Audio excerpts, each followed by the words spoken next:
গাজার আল আইবাকি মসজিদ ধ্বংস করে দিল ইসরায়েল। বিস্তারিত দেখুন অগ্রযাত্রার ডেস্ক রিপোর্টে।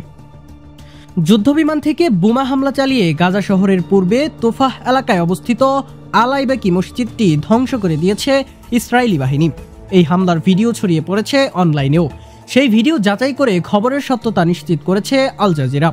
তবে মসজিদে হামলায় কোনো হতাহত হয়েছে কিনা কিংবা এ বিষয়ে আরও বিস্তারিত কিছু উল্লেখ করা হয়নি প্রতিবেদনে। শেষ খবর পাওয়া পর্যন্ত গাজা সিটিতে ভয়াবহ হামলা শুরু করেছে ইসরায়েল, চালানো হচ্ছে স্থল অভিযানও।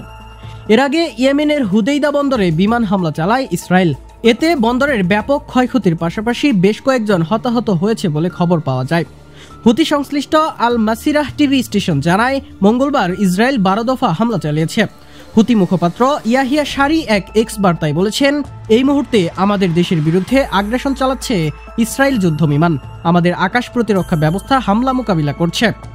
লোহিত সাগর উপকূলীয় শহরটিতে হামলার কয়েক ঘন্টা আগে ইসরায়েলি সামরিক বাহিনী এলাকাটিতে হামলার হুমকি দিয়ে খালি করতে বলে।